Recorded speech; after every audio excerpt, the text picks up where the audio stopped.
Babamın Hatıralar kitabı vefatından bir yıl önce 1969 yılında yayınlandı. Babamın siyasi geçmişini ilk defa bu kitaptan öğrenmeye başladım. Bugünkü konuşmamda babamın gençlik yılları üzerinde durmak, siyasi geçmişi ve siyasi yaşamını şekillendiren ortam ile ilgili olarak zaman içinde öğrendiklerimi sizlerle paylaşmak istiyorum. Şimdi bir PowerPoint var. Şimdi şöyle konuşmamın başladığında sizler de söylediniz. Toga'nın gençliği, Rusya'daki siyasi faaliyetleri ve Başkurdistan muhtariyeti. Sunuş planı iki kısımdan oluşuyor. 20. yüzyılın başlarında Güney Ural dağlarındaki Başkurdistan'da cereyan etmiş olan olaylar, Rusya'daki siyasi gelişmelerden bağımsız olarak elde alınamayacağı için konuşmamda ilk olarak Rusya'daki siyasi gelişmeler üzerinde duruyor. Konuşmamın ikinci bölümünde Başkurdistan muhtariyeti ve Zeki Velidi Togan konularını ele alıyor.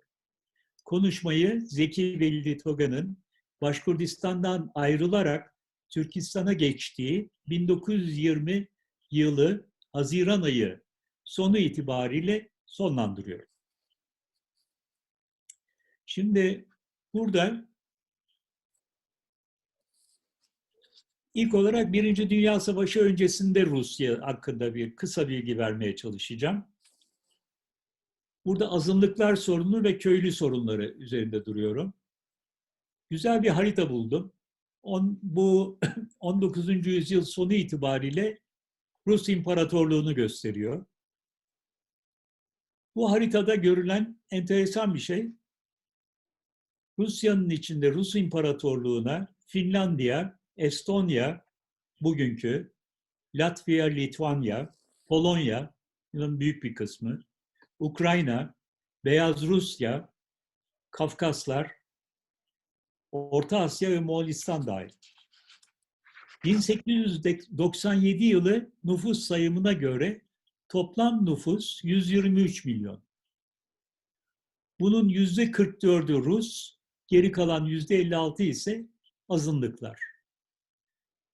Bu sayıma göre Başkurtların, yani babamın memleketi bu Ural Dağları, Orenburg burada, bu bölge oluyor. Başkurtların nüfusu 1,3 milyon. Rus İmparatorluğu mutlak monarşiyle yönetiliyor. Nüfusun tamamı Rusmuş gibi idare ediliyor. Azınlıklar konusunda bir politika uygulanmıyor. Çar mutlak hakim, zaman zaman büyük toprak sahiplerinin Çar'ın gücünü dengelediği görülse de teorik olarak Çar'ı dengeleyen başka bir güç yok. Azınlıklar Çar'ı mutlak hakim olarak tanımak zorunda. Kendi kendini yönetme hakkı birkaç istisna dışında azınlıklara tanınmamış. Dolayısıyla azınlıklar konusunda problem çıkması kaçınılmazdı. 1905'te bir ihtilal oluyor. Ülke mutlak monarşiden meşruti monarşiye geçiyor. Parlamento, yani orada Duma diyorlar, kuruluyor. Çar gücü parlamentoyla paylaşmak zorunda kalıyor. Siyasi partiler ortaya çıkıyor. Bu siyasi partilerin 3 tanesi üzerinde durmak istiyorum. Yani bu ileride de önemli oluyor. Meşrutiyetçi Demokrat Parti, Kadetler deniyor. İkincisi Sosyal Revolüsyoner Parti, SR. Üçüncüsü de Sosyal Demokrat Parti. Şimdi Kadetler, yani Meşrutiyetçi Demokrat Parti, liberal görüşe sahip. Onlara göre azınlıklara kültürel otonomi verilebilir. Ancak kendi kendilerini idare etmelerine müsaade edilemez. Sosyal Revolüsyoner Parti, eserler yani, sol görüşe sahip. Azınlıklar konusunda kadetlere göre daha liberaller. Rusya içindeki milletlerin kendi kaderlerini kendilerinin belirlemelerini kabul ediyorlar. Babam da yani Ahmet Zeki Velidi Togan da kendisini bu eserlere daha yakın hissediyor. Sosyal Demokrat Parti, üçüncü parti. Partide iki fraksiyon var. Bolşevikler ve Menşevikler. Her iki fraksiyonda eserlere göre daha solda. Gücün merkezileşmesinden yanalar. Dolayısıyla federalizmi reddediyorlar. Kültürel otonomiye de karşılar. Bunun nedeni olarak da kültürel otonominin proleterlerin birleşmesi için engel teşkil edeceğini belirtiyorlar. İlerleyen yıllarda Menşevikler azınlıklara kültürel hak verilmesini kabul ediyor. Bolşeviklerin başkanı Lenin ise için önemli olan cihan inkılabı. Lenin gaye uğruna bütün vasıtalar mübah diye düşünüyor. Dolayısıyla milliyetler meselesi de bu çerçevede ele alınıyor. Çok kısa bir de köylü sorunlarından bahsedeceğim. Milli gelirin %75'i gibi büyük bir kısmı tarım sektöründe yapılıyor. Toplam nüfusun %79'u köylü. Köylüler içinde serfler yani bir çeşit köleler çok önemli bir paya sahip. Toprak sahibi olan köylülerin toplam nüfus içindeki payı %4. Toprak sahibi toprağın aynı zamanda serflerin de sahibi. Yani toprağı sattığı zaman o bütün serfleri de satmış oluyor. Toprak sahipleri devlet adına vergi topluyor, asayiş ve adaleti sağlıyor, gerektiğinde ordunun ihtiyacını sağlıyor. Serflik sistemine son verilmesini isteyenlerin zorlamaları sonunda Çar 1861 yılında serfliğe son veriyor. Ancak bu sefer köylü sorunu ortaya çıkıyor. Alınan kararlarla köylüleri memnun eden bir çözüm bulunamıyor. Köylülere tapu verilmeye çalışılıyor. Ancak tapu verme işlemi çok yavaş yürüyor. 1916'da yani 17 ihtilalinden bir sene önce köylülerin ancak %20'sine tapu verilebilmiş, diğerleri tapu alamamış. Köylülerin gelirleri eskiye göre azalmış. Dolayısıyla 17 ihtilali öncesinde nüfusun çok büyük bir oranı oluşturan köylüler sistemden memnun değiller. Yani bir taraftan azınlıklar sorunu var, bir de memnun olmayan bir kütle var. Onlar da köylüler. Şimdi ben burada 17 ihtilalinden biraz bahsedeceğim. Birinci Dünya Savaşı 1914'te başlıyor. Bir tarafta ittifak devletleri var. Diğer tarafta da itilaf devletleri. İttifak devletleri Almanya, Avusturya, Macaristan ve Osmanlı Devleti. İtilaf devletleri İngiltere, Fransa ve Rusya. Savaşta Rusya çok zor bir dönemden geçiyor. Kayıpları çok fazla. Savaş esirlerinin sayısı çok. Ülke halkın ihtiyaçlarını karşılamakta zorlanıyor. Yolsuzluklar ve huzursuzluklar artıyor. 26 Şubat 1917'de St. Petersburg yani Rusya'nın merkezi, başkenti kanlı bir ihtilal oluyor. Çar St. Petersburg dışındayken oluyor bu. Güvenlik kuvvetleri kontrolü sağlayamıyor. Duma toplanarak gücün geçici komiteye verilmesini kararlaştırıyor. Geçici komitede gücü işçi ve asker temsilcileri Sovyeti yani daha sonra İspolkom deniyor. İspolkom ile paylaşıyor. Şimdi bu İspolkom sahiden enteresan bir oluşum. İspolkom 1 Mart 1917'de orduyla ilgili bir numaralı karar alıyor. Bu karara göre ordudaki tüm subaylar silahsızlandırılıyor ve yetki komitelere bırakılıyor. 19 Mart 1917'de İspolkom tüm askeri birliklere komiserler atıyor. 2 Mart 17'de Çar tahttan feragat ediyor. Çar'ın kardeşi tahtı istemiyor. 3 Mart'ta geçici hükümet kuruluyor. 3 Nisan 17'de Lenin İsviçre'deki Zürih kentinden Rusya'ya geliyor.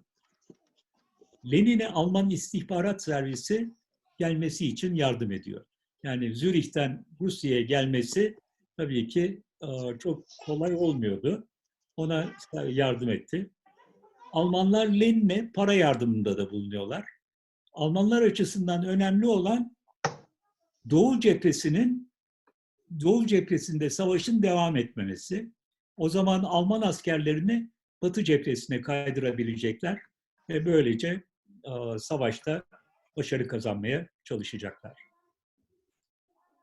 Lenin, Bolşeviklerin devleti mutlaka ele geçirmeleri gerektiğini belirtiyor. Geçici hükümet bir süre sonra Almanların Lenin'e yardım ettiği bilgisini alıyor. Lenin Finlandiya'ya kaçıyor. Geçici hükümet döneminde liberal bir siyasal ortam var. Ancak ülkede istikrar sağlanamıyor. Karışıklıklar devam ediyor. Bolşevikler ve radikal sol eğilimler bu ortamdan yararlanıyorlar. Bolşevikler ile sol eğilimli eserler 24-25 Ekim 1917 tarihlerinde idareyi devralıyorlar. Bolşevikleri yaptıkları şunlar: muhalefeti susturuyor, Çek adında tüm ihtilal karşıtlarını tutuklamaya ve öldürmeye yetkili bir gizli polis teşkilatı kuruyor. Bolşevikler tüm gayrimenkulleri, bankaları ve tüm toprakları hiçbir ödeme yapmadan devletleştiriyorlar. Topraklar geçici olarak köylülere dağıtılıyor. Bu arada şehirlerde yiyecek sıkıntısı baş gösteriyor. Köylülerin mallarına el konuluyor. Dolayısıyla ülkede tam bir kargaşa var. Lenin Almanlarla savaşın sona ermesini istiyor. Brest-Litovsk Anlaşması 3 Mart 1918'de imzalanıyor. Ruslar Finlandiya, Estonya, Letonya, Latvia, Polonya ve Kafkaslardan çekiliyorlar. Ukrayna bağımsız oluyor. Bu arada Erzurum ve Kars da Türklere geri veriliyor. Yani hatırlarsanız o bölgeler Rusların elindeydi. Şimdi biraz da İç Savaş'tan bahsedeceğim. İç Savaş'ta önemli bir rol oynayan bir Çekoslovak lejyonu var. Ondan bahsetmekte yarar var çünkü olaylar daha sonra Başkurdistan'da cereyan ediyor. Çek ve Slovaklar Avusturya Macaristan İmparatorluğu içinde. Çek ve Slovaklar Slav olduklarından kendilerini Rusya'ya yakın hissediyorlar. Bunların bir kısmı Birinci Dünya Savaşı öncesinde Rusya'ya yerleşiyor. Harp sırasında bir kısım askerler Rusya'ya kaçıyor. Bir de savaş esiri olarak Rusya'da bulunan Çek ve Slovaklar var. Bunlar 70 bin kişilik bir ordu, yani lejyon diyorlar, oluşturuyor. Ve savaş sırasında Rusya tarafında çarpışıyorlar. Bolşevikler idareyi aldıktan sonra Çek ve Slovaklar Almanlara karşı savaşmak üzere bunlar bugünkü Karadeniz'in kuzeyinde olan bölgedeler. Almanlara karşı savaşmak üzere Fransa'ya gitmek istiyorlar. Şimdi bu bölgeden Fransa'ya geçmeleri imkansız çünkü arada Almanlar var. O zaman iki yol kalıyor. Ya kuzeye gidecekler, kuzeyden gemilerle Fransa'ya geçecekler veya da ikinci yol ise buradan kalkacak, burada Vladivostok var, ta Pasifik sınırında. Oraya geçecekler. Onlar Bolşeviklerle anlaşıyor. Ancak bu Urallarda bir isyan hareketi oluyor. Ve onlar Başkurtlara epeyce yardım ediyorlar. Dolayısıyla olayları epeyce etkileyen bir kuvvet. Bunlar sonra 70 bin askerin büyük bir kısmı Fransa'ya geçiyor. Almanya'ya karşı savaşıyorlar. Şimdi biraz da Kızıl Ordu'dan bahsedeceğim. İspolkom'un 1 Mart ve 19 Mart kararlarıyla ordudaki bütün subaylar silahsızlandırılmış ve tüm askeri birliklere komiserler atanmıştı. Ancak bu durumda orduda disiplin sağlanamıyor. Birinci Dünya Savaşı'nda ve İç Savaş'ta Rus ordusu başarılı olamıyor. Trotsky daha sonra Kızıl Ordu'yu kuruyor. Çok yani çok değişik tedbirler alıyor ve bugünkü Kızıl Ordu o dönemde kurulmuş oluyor. Şimdi ben biraz daha gideyim. Burada iç savaştaki gelişmeler, iç savaşta Güney Rusya'da beyazlar var. Volga bölgesindeki gelişmeler var. Sibirya'daki beyazlar, Kuzeybatı cephesi var. Ben burada Sibirya'daki beyazlar ve Volga bölgesindeki gelişmeler üzerinde duracağım. Diğerleri üzerinde. Bu güzel bir harita. Yani bir taraftan şu bölge var, Güney Rusya'da. Orada iç savaş cereyan ediyor. Sibirya bölgesi ise burada, yani bu bölgede, onlar Başkurdistan taraflarında faaliyette bulunuyorlar. Şurada Samara var. Samara burada. Samara'da bir oluşum var. Biraz da ondan bahsedeceğim. Ondan sonra sonuncu olarak Estonya tarafında bir iç savaş cereyan ediyor. Onlar da Petrograd'ı almaya çalışıyorlar. Şimdi buradaki özellikle bu Sibirya tarafından başlamak istiyorum. 26 Mayıs, yani ihtilal demek ki Şubat'ta oluyor, 1917'de. 26 Mayıs 1918 tarihinde Omsk, yani Sibirya tarafında Batı Sibirya Komiserliği kuruluyor. 25 Temmuz 18'de Ekaterinburg, o da gene biraz daha yukarıda. Ekaterinburg'da Uralların Geçici Eyalet Hükümeti kuruluyor. Haziran 18'de Batı Sibirya Komiserliği'nin yerine Geçici Sibirya Hükümeti kuruluyor. Ve Sibirya Bölgesi Duması faaliyete geçiyor. Yani onlar da bir parlamento kuruyorlar. Ancak Duma'nın faaliyetlerine son verilmesiyle Rusya'da kurulmaya çalışılan demokratik sistem sona eriyor. 18 Kasım 1918'de geçici Sibirya hükümeti devriliyor ve askerler Amiral Kolçak'ın diktatör olarak ilan ediyorlar ve Rusya'nın ulu önderi olarak kabul ediyorlar. Kolçak ordusu, yani şu Sibirya tarafında olan 132 bin askerle büyük bir ordusu var. Mart 1919'da Kolçak 3 koldan Bolşeviklere karşı hücuma geçiyor.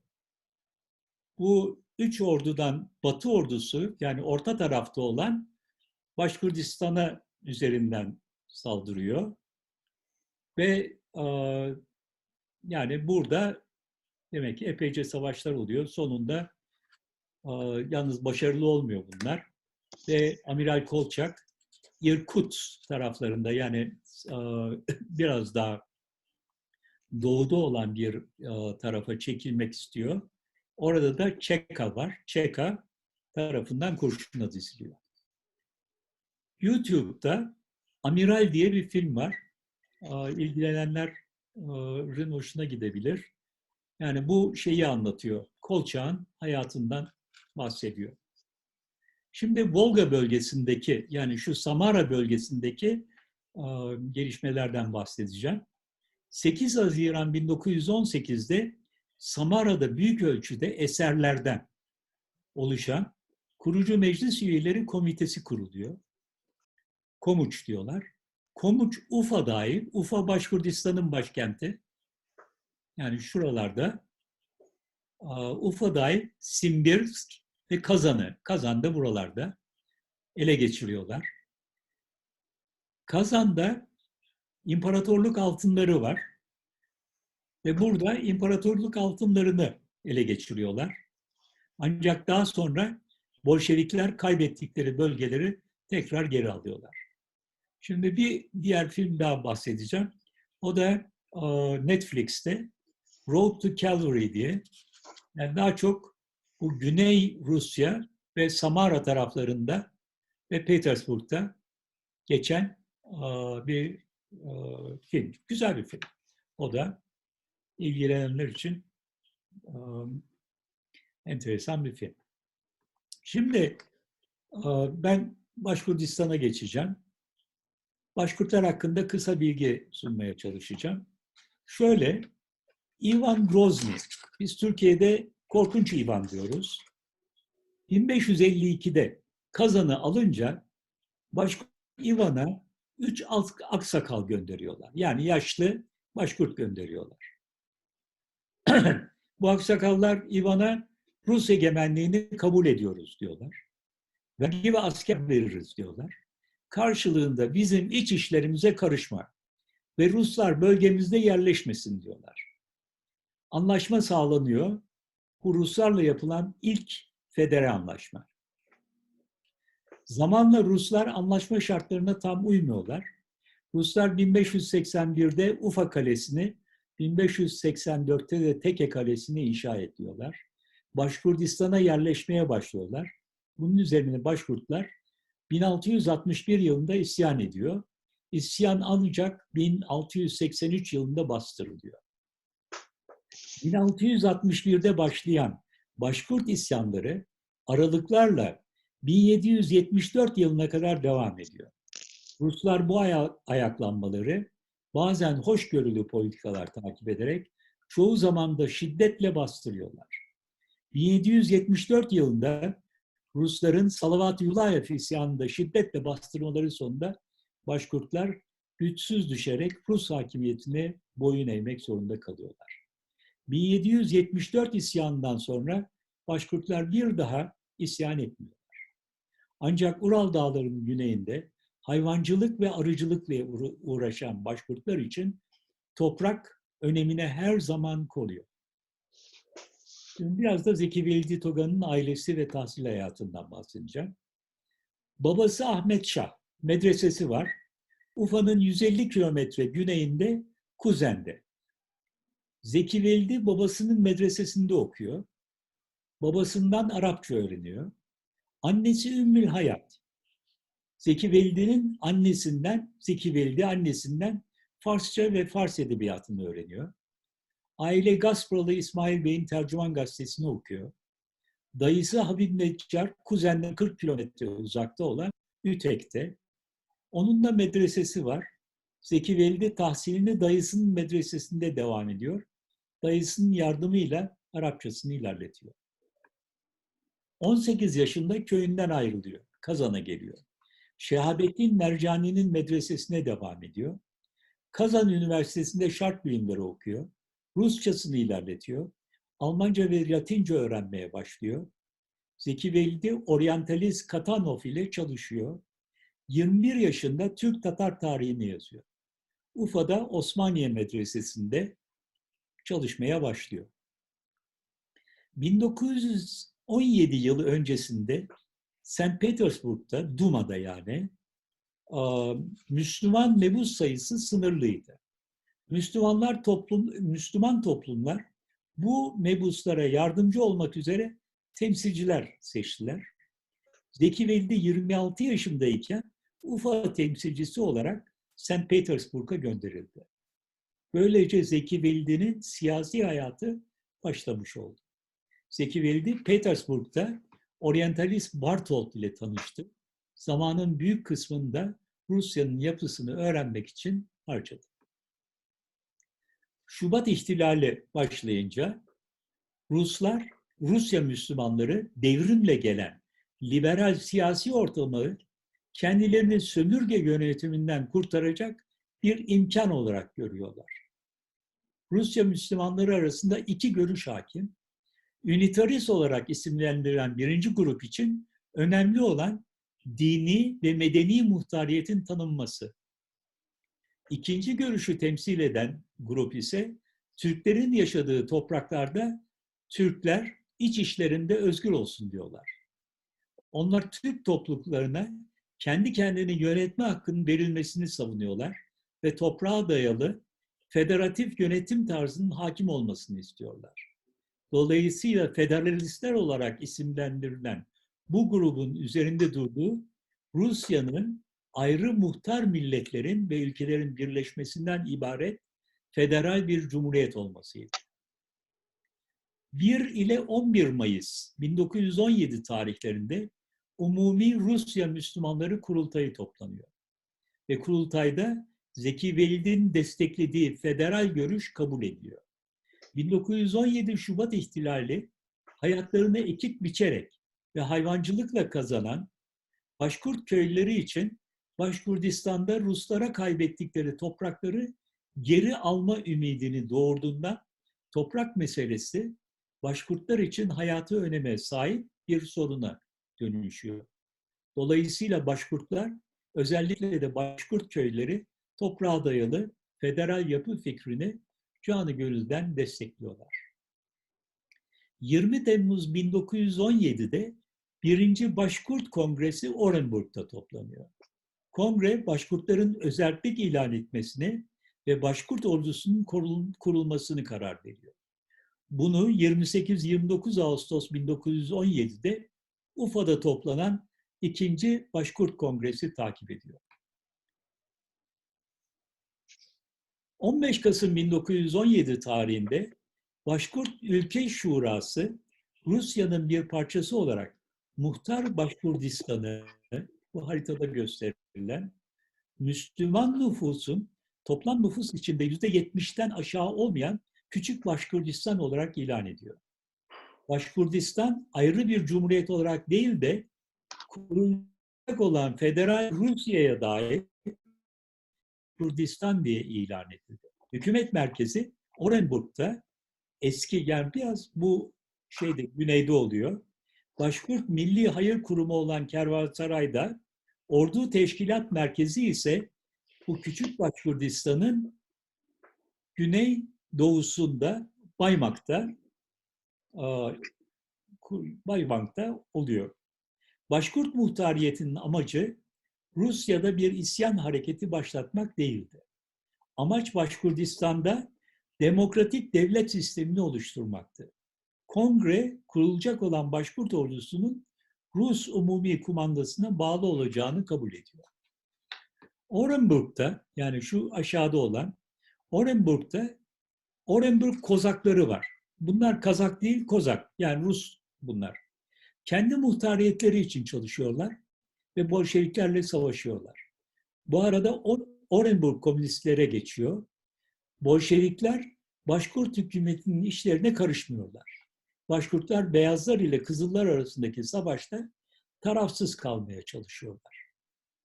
Yani bu savaşa karışmak istemiyorlar. 4 Şubat 18'de Zeki Velidi ve arkadaşları Bolşevikler tarafından hapsediliyor. Bolşevikler Başkurt ordusunu kurmaya çalışan Başkurt subaylarını da Baymak civarında öldürüyorlar. İki olay Başkurtlar arasında Kızıllar ile mücadeleye girişme ve beyazlara yakınlaşma eğilimi yaratıyor. Zeki Velidi ancak 3 Nisan 1918'de Orenburg'da Kozakların, bu Rus olan Kozakların Orenburg'a saldırısı sırasında hapisten kaçabiliyor. Bolşevikler Zeki Velidi'nin görüldüğü yerde öldürülmesi kararını alıyorlar. 27 Mayıs 1918'de Çekoslovak Lejyonu şu bölgede o zaman komünistlere karşı Çelyabinsk'te isyan başlatıyor. İsyan bir taraftan Samara'da çoğunluğu Sosyal Revolüsyoner Parti'ye, yani eserlere yakın kimseler tarafından kurulan Kurucu Meclis Komitesi'nin idareyi ele alması, diğer taraftan da Başkurdistan'da Başkurt hükümetinin yeniden kurulması imkanlarını doğurdu. Çekler Başkurtlara para ve silah yardımında bulunmayı taahhüt ediyorlar. Ve hemen işe başlamalarını teklif ediyorlar. Başkurtlar 5 senelik seferberlik ilan ediyor. Ordu kurabilmek için asker yanında para ve silaha ihtiyaç var. Silah büyük ölçüde Çeklerden sağlanıyor. Para ise bir tarafta Çeklerden alınan yardımlar, diğer tarafta da Çelyabinsk vilayetinde konular vergilerden, vergilerin hükümetin tahsildarları tarafından toplanması ile sağlanıyor. Başkurtlar Haziran ayında birkaç piyade ve süvari alayı oluşturuyorlar. Kurulan alaylarla Başkurtlar Bolşeviklere karşı Çeklerle birlikte savaşmaya başlıyorlar. Başkurdistan'ı, yani bu bölgeyi Bolşeviklerden temizliyorlar. 23 Haziran 1918 tarihinde Omsk'ta geçici Sibirya hükümeti kuruldu. Başkurdistan hükümetinin Sibirya hükümeti tarafından resmen tanınmasından sonra onlardan silah elde etme imkanı doğdu. Temmuz ayı başlarında Kızıllar Ufa'yı terk etti. Ve Ağustos ayında Samara'da Rusya Kurucu Meclis Hükümeti teşkil edildi. Başkurtlar ile Samara, bu biraz batı taraflarında, Başkurtlar ile Orunburg Kozakları bu hükümete tabiydi. Samara hükümeti Başkurt hükümetini resmen tanıdı ve Başkurt hükümetine silah ve mühimmat verdi. Sonbahar aylarında Başkurtların 2 piyade, 2 süvari tümeni oluşmuştu. Yani biraz sonra 27 bin askerden oluşan bir kuvvet ortaya çıkıyor. Başkurtlar 15 Kasım 1918 tarihinde muhtariyetlerinin 1. yıl dönümünü kutluyorlar. Dolayısıyla bu dönem, yani 15 Kasım 1917, 15 Kasım 1918 zor da olsa Başkurtlar için çok güzel günler. Şimdi oluşturuyor. Şimdi burada biraz da iç savaştan, yani Başkurtlistan'da geçen olayları biraz daha o çerçevede gösterme imkanı oluyor. İngilizler tarafından desteklenen Amiral Kolçak 18 Kasım 1918'de Sibirya'da hükümeti ele alınca ve Çekoslovaklar da buna uyunca Sibirya Kurucu Meclisi'nin itibarı kalmadı. 21 Kasım 18'de Kolçak yayınladığı emirle Kazak ve Başkurt hükümetlerin tasfiyesini ve Kazak-Başkurt işbirliğinin dağıtılması sürecini başlatıyor. Yani Kolçak tamamen Başkurtların karşısına geçiyor. Diğer taraftan Orenburg'da Kozakların lideri olan Dutov, yani bu da Orenburg taraflarında, Kozakların lideri olan Dutov da Sibirya'daki generallerle birleşerek Başkurtlara düşmanca tavır alıyorlar. Bu gelişmelerin temel nedeni hem Kolçak'ın hem de Dutov'un mutlak monarşi, yani Çar taraftarı olarak azınlıklara hak verilmesine taraftar olmamalarıydı. Söz konusu dönemde artık kuvvetli bir orduya sahip olan Başkurtlar, Beyazlar tarafında çarpışmalarından dolayı Beyazların kendilerini Başkurt muhtariyetini tanıyarak ve toprak meselesinin çözümüne katkıda bulunarak mükafatlandıracaklarını bekliyorlardı. Halbuki Başkurtlar kendilerini 3 ateş arasında buldular. Yani şu bölge, Ufa burada, bu bölge Başkurdistan, bir tarafta Kızıllar var, yani bu Bolşevikler kırmızıyla gösterilmiş. Diğer tarafta Kolçak kuvvetleri var. Bir de bu tarafında, Orenburg tarafında bu sefer Dutov'un kuvvetleri var. Dutov'da General Dutov, onun da Kozakların kuvveti var. Yani bunların üç kuvvet arasında sıkışıp kalıyorlar. Bir tarafta Kızıllar, diğer tarafta Kolçak ve Dutov idaresindeki Beyazlar Başkurtların muhtariyetine tamamen karşı ve toprak meselesinin çözümüne yardımcı olacakları da yoktu. Bu şartlar altında Zeki Veldi başkanlığındaki Başkurt hükümeti Bolşevik yönetimiyle görüşmelere başlıyor. Göreli olarak büyük ve son derece disiplinli bir orduya sahip olan Başkurtları kendi tarafına çekebilme fikri komünist yönetimin ilgisini çekiyor. 1919 yılının Ocak ayında Bolşevikler Orenburg ve Ufa'yı ele geçiriyorlar. Bu dönem Bolşeviklerle yapılan muharebelerle geçiyor. Ufa Sovyeti ile yapılan görüşmelerde Başkurtlar, Sovyetler tarafına geçmeleriyle ilgili olarak dahili ve iktisadi işlerde kendilerine tam muhtariyet verilmesi, ordunun Sovyet kumandasına tabi olduğu halde dahilde muhtar olması ve komünizmin mecburi olmaması şartlarını belirtiyorlar. Bolşevikler ise Başkurt ordusunun Volga Nehri'nin batısında görev almasında ısrar ediyorlar. Volga buradaki şu Kazan'dan geçen nehir. Mir Seyit Sultan Galiyev 9 Ocak 1919 tarihinde Başkurtlara gönderdiği bir mesajda müzakereler bitmeden Sovyet tarafına geçmemelerini öneriyor. Moskova'nın Ufa, Sovyet yönetimine gönderdiği bir telgrafla Bolşevikler Başkurtlara milli bağımsızlıkların garantisini veriyorlar. Taraflar arasında anlaşma 16 Şubat 1919'da sağlanıyor. Sovyetlerin Küçük Başkurdistan sınırları içinde Otonom Başkurt Cumhuriyeti'nin kurulması, Başkurtların Başkurt İhtilal Komitesi, Başrevkom diyorlar, tarafından yönetilmesi koşullarını kabul etmeleri üzerine Başkurtlar 18 Şubat 1919'da Zeki Veldi başta olmak üzere Sovyetler tarafına geçiyorlar. Başkurt kuvvetleri Volga Nehri'nin batısında bulunan Saransk tarafına kaydırılıyor. Zeki Veldi ve arkadaşları ilk önce Orenburg'a, oradan da Moskova'ya hareket ediyorlar. 4 Mart 19 tarihinde Kolçak'ın Beyaz Ordusu Bolşeviklere karşı saldırıyı başlatıyor. Bunu biraz önce bahsetmiştim.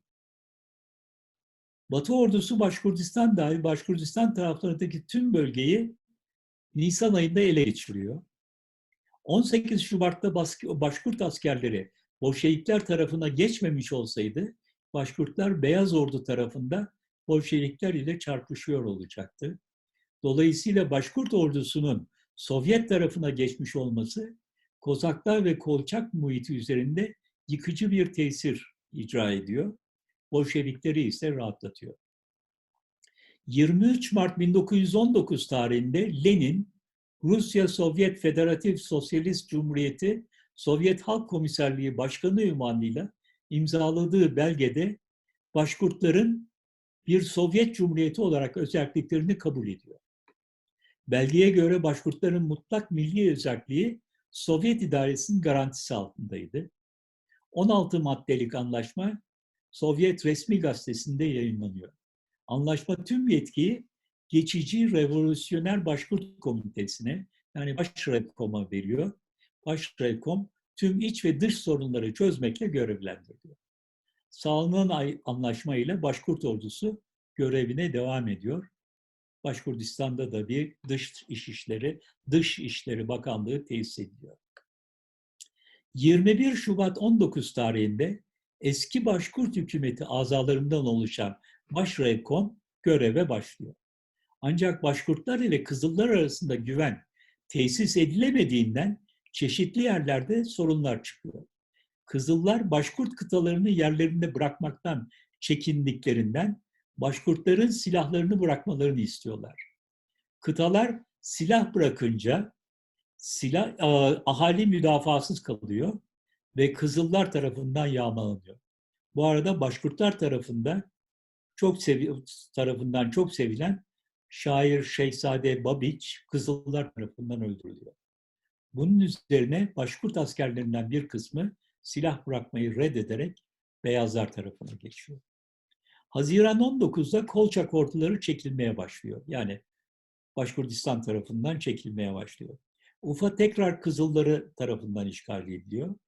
10 Haziran 1919'da Sovyet Harp İnkılap Şurası Başkanı Trotski, Başkurt askerlerinin bir kısmının Denikin'e savaşmak üzere, burada ilk haritaya geçmek istiyorum.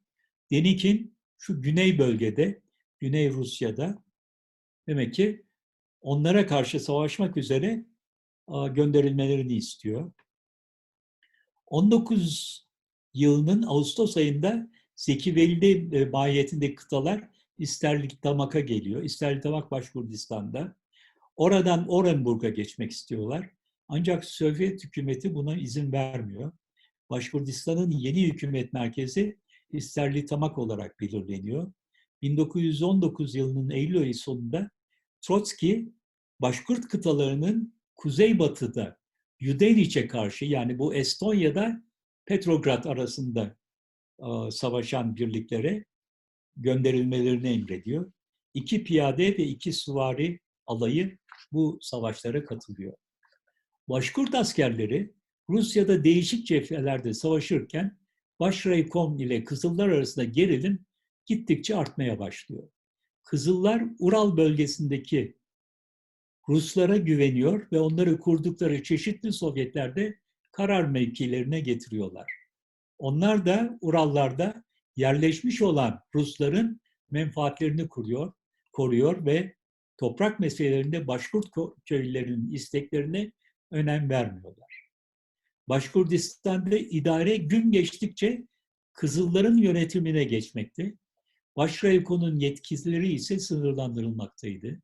Bu gelişmeleri Başraykom önlemeye çalıştıysa Ufa ve Orenburg'da bulunan Rus askerlerinin çıkan olaylara müdahale etmeleri ve Başkurt askerlerinin Başkurdistan dışında bulunmaları nedeniyle önlenemiyor. Başraykom hükümet azaları görevlerini sonlandırma kararı alıyorlar. Sovyetlere işbirliğini bitirmeye ve Türkistan'a gidip Bolşeviklere karşı mücadeleyi orada devam etme kararı veren Zeki Velidi, 29 Haziran 1920 günü bazı arkadaşlarıyla birlikte gizlice Türkistan'a yöneldi.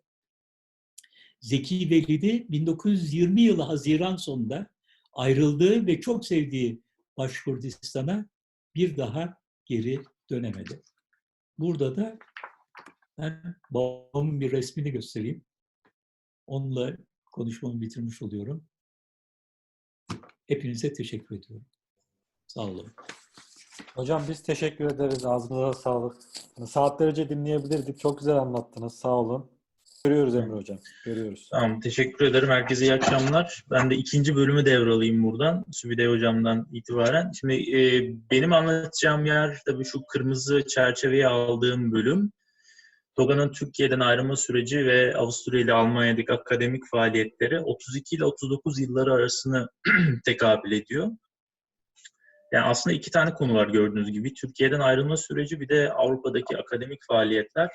Türkiye'den ayrılma sürecini ben biraz kısa tutmak istiyorum. Özellikle bu akademik faaliyetler konusu TOGAN hakkında yayınlanmış eserlerde çok kısa geçildiği için ağırlığı oraya vermek istiyorum. Ve gerçekten de çok az şey biliyoruz. Bulmuş olduğum bir takım arşiv belgelerinden bilgiler sunacağım size burada. Ayrılma süreciyle ilgili kısa tutacağım dedim ama bununla yapmış olduğum bir yayın var. Sizinle de ilgilenen olursa makaleyi paylaşabilirim. Solda görmüş olduğunuz 2018'de Düşünce ve Tarih dergisinde yayınlamıştım. Birçok şey bulabilirsiniz. Bu 1. Türk Tarih Kongresi'nde yaşananlarla kısaca bahsedeceğim ama burada benim anlatmaya çalıştığım, birazdan geleceğim o konuya, sadece o tartışma kim kime ne demiş tarzında değil, tartışma esnasında Zeki Velidi Togan ve diğer konuşmacıların birbirlerine karşı sundukları akademik referanslar, yani kaynaklar, bilimsel kaynakların bir listesini yapmaya çalıştım. Zabıtlardan yola çıkarak, yani biraz farklı bir makaledir. Ve geçen sene de bu konuyla ilgili gördüğünüz gibi Göttingen Bilimler Akademisi'nde de bir sunum yapma fırsatım oldu.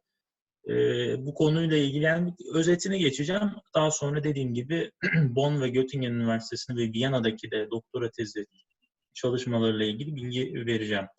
Şimdi Türkiye'den ayrılma süreci, yani Sübüday Bey'in anlattığı dönem biliyorsunuz, oradan ayrılma süreci, daha sonra Türkiye'ye geliyor. Türkiye'de tarih çalışmalarına, yani muallim olarak faaliyetlerine başlıyor. Darülfünun'da, yani İstanbul Üniversitesi olarak bildiğimiz eğitim kurumunda. 1932 senesinde yaşanan bir olaydan ötürü ayrılıyor. Fakat bunun biraz da kısa bir evveliyatı var.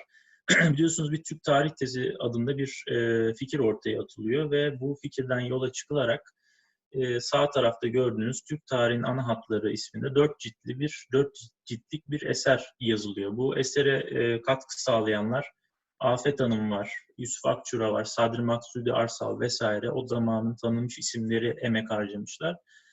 Zeki Velidi Togan buradaki bir fikre muhalefet ediyor. Esas burada muhalefet ettiği şey, biliyorsunuz bir göç konusu var.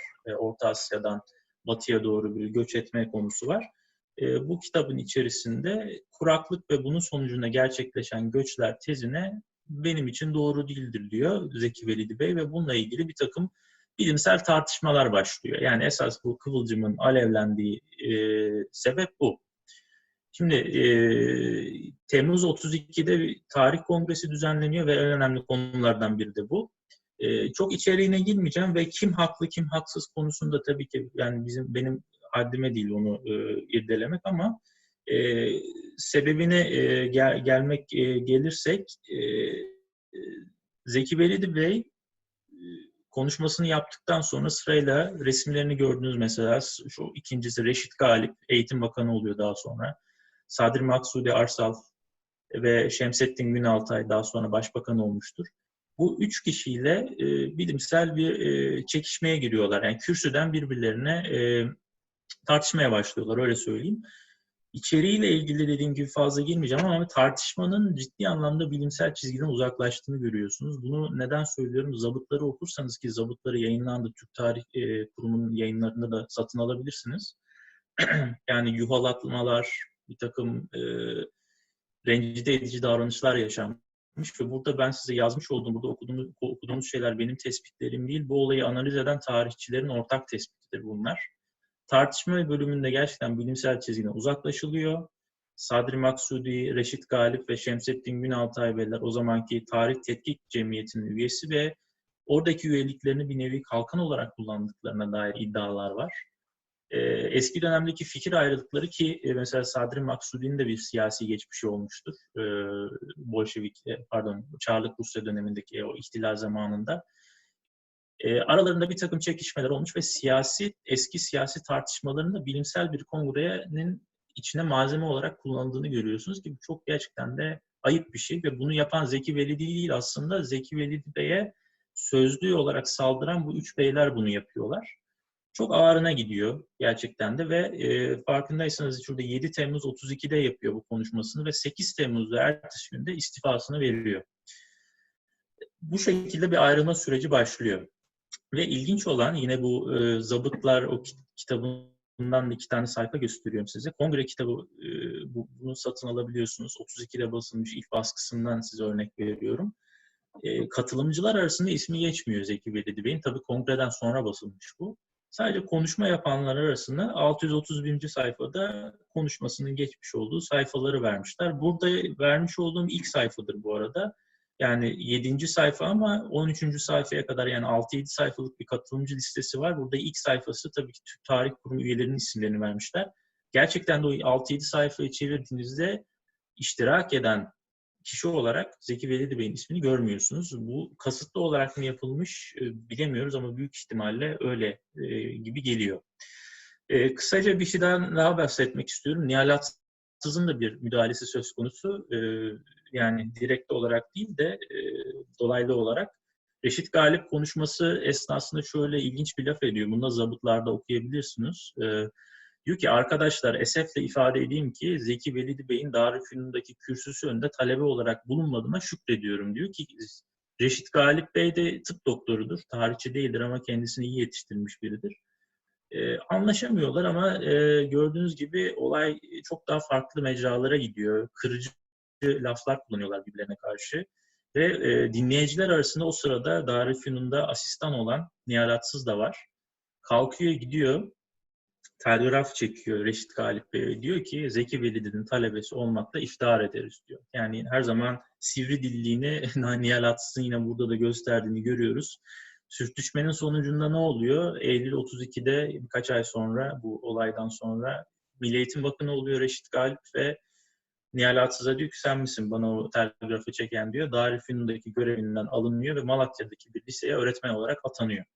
Buradan şu sonucu çıkarabiliyoruz. Nihal Atsız'ın akademisyenlik hayatı belki de Zeki Velidi hocasını savunmaktan ötürü sendelenmiş de diyebiliriz. Böyle bir sonuç çıkarabiliriz. Kısa bir anekdot olarak bundan da bahsetmek istedim.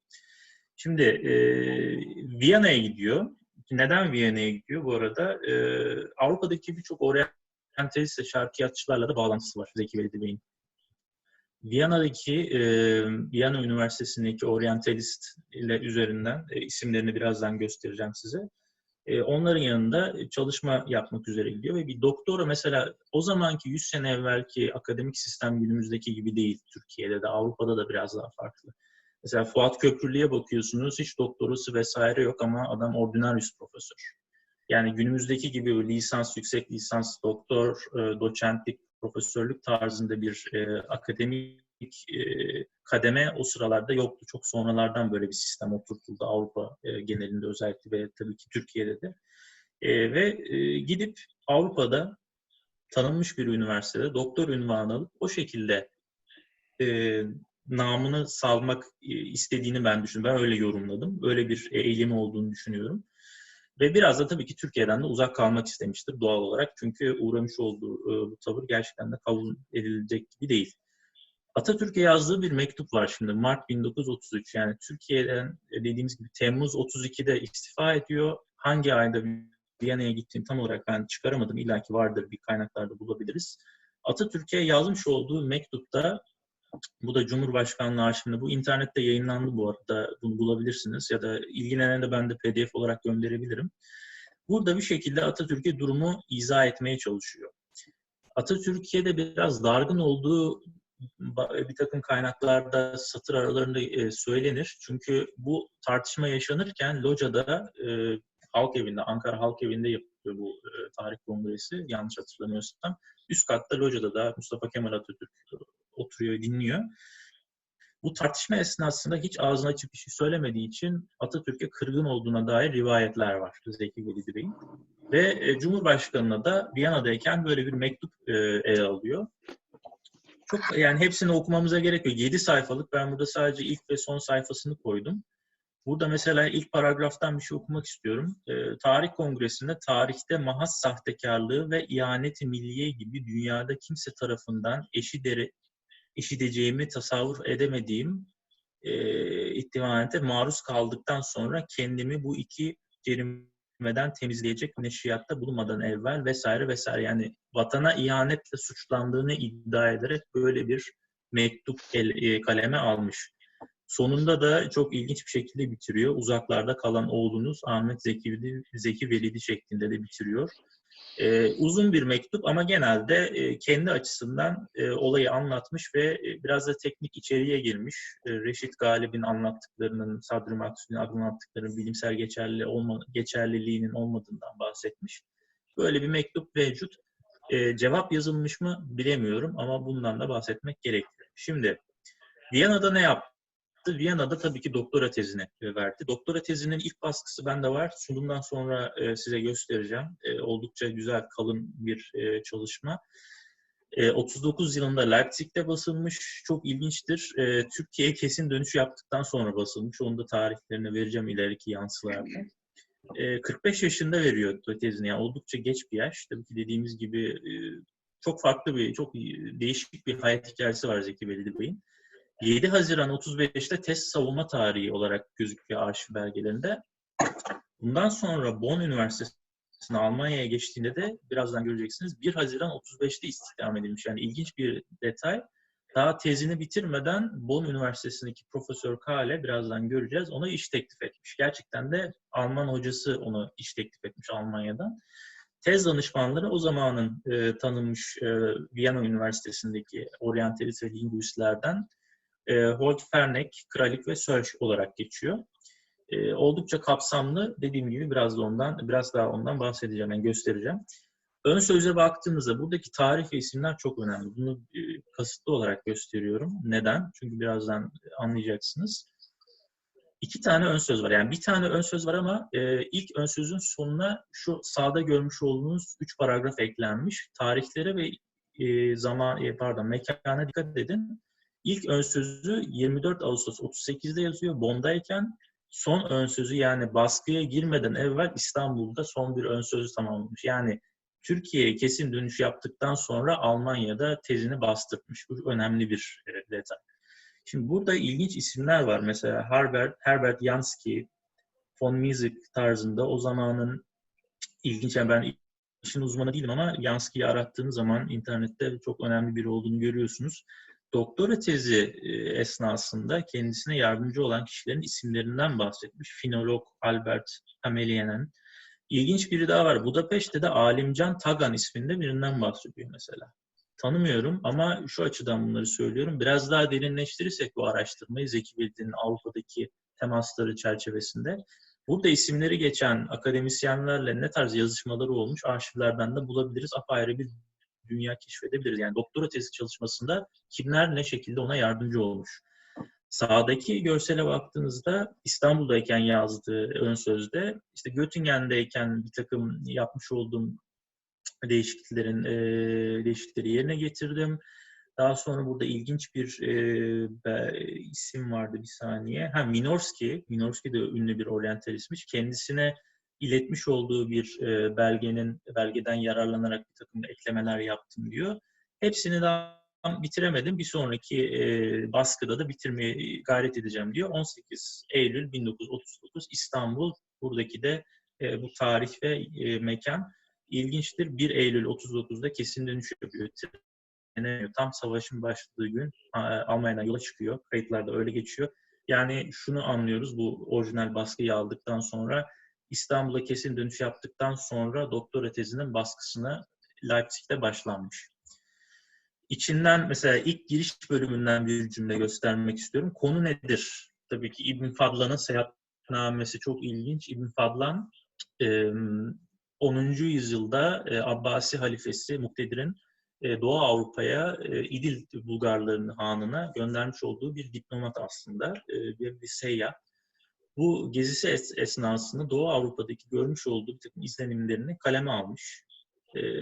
Yani Marco Polo vesaire o tarz şeylerden, Evliya Çelebilerden bahsediyoruz ama bir de İbn Fadlan da vardır. Ve ciddi anlamda Doğu Avrupa coğrafyasındaki Bulgarlar vesaire o tarz halklarla ilgili hem oranın coğrafyası hem de oranın demografik yapısıyla ilgili ilginç bilgiler aktarmıştır. İlk cümlesine baktığımızda ilginç bir cümleyle karşılaşıyoruz. Burada ele alınan seyahatname 23 senesinde tarafından Meşet'te keşfedilmiş olan İbnül Fakih el yazmasının son kısmıdır. Yani İbn Fadlan seyahatnamesinin aslında İbn Fakih el yazmasının bir kısmı olarak takdim etmiş. Dediğim gibi işin uzmanı değilim ama Zeki Veli'nin yazdığı bu. 23 senesinde Meşhed'de keşfedilmiş, bu detaya da biraz dikkat etmek gerekiyor. Sübüdey Bey'in anlattığı gibi Rusya'dan ayrılarak Türkiye'ye gelme yolunda, yani o Afganistan ve İran üzerinden geldi yanlış hatırlamıyorsam. İran'da transit geçerken Meşhed bir İran şehridir.